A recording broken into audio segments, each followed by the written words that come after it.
The story of windows starts here, way up here, 60 feet off the ground in Carlisle, Pennsylvania at PPG. These are giant, massive silos that hold the key ingredients to glass.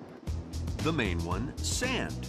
Every day, 800 tons of it are fed into the building here and then mixed with two elements critical to the manufacture of window glass: soda ash and lime, or sodium carbonate and calcium carbonate.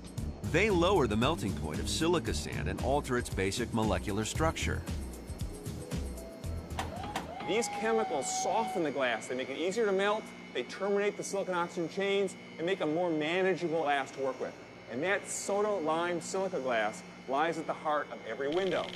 Now, all of our raw materials have been mixed together and dumped into tanks like these, where it's a cool, 3,000 degrees. It's actually hotter than molten lava.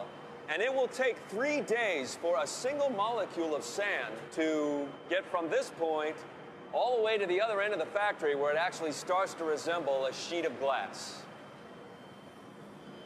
All right, so we're wearing this protective garment for a reason, right? Right. We're wearing Kevlar gloves, fire retardant. We're dressed like big oven mitts. Right. Yeah, it's pretty hot where we are, but it's going to get a lot hotter in a second, right? Yep. So let's rake. Steve Anderson and I have to rake this batch quickly. The goal? Well, don't let the rake melt first and spread out the mix to reduce air pockets that might form. We're pulling that whole raft over to the wall. Yeah, it's like tapping. Yeah, it's just like that. It doesn't take long for the batch to start looking less like sand and more like an overflowing volcano. The only way to see this river of glass is through these polarized metal masks. Without them, your vision will be, well, gone. There, inside that shiny surface on the bottom, that is liquid glass.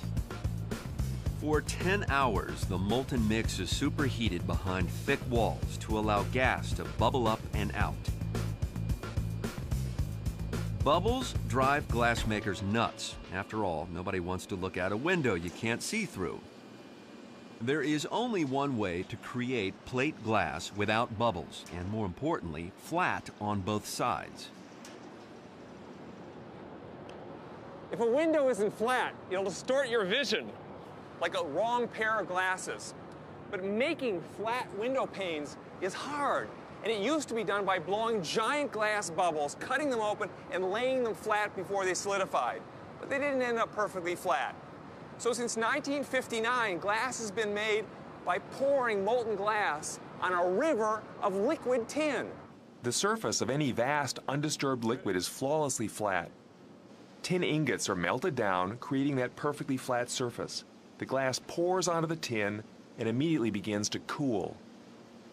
Tin and glass don't mix. Like oil and water, the lighter glass floats on the denser tin.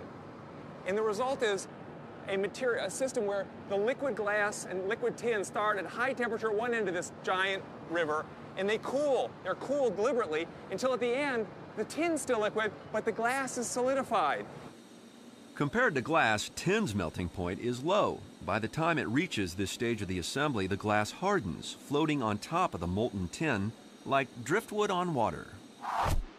Still very hot, as in 1,000 degrees Fahrenheit hot. The glass moves down the line in one long continuous sheet. It stretches 1/4 of a mile, and because of its length and temperature, it's surprisingly elastic and strong enough to really beat on.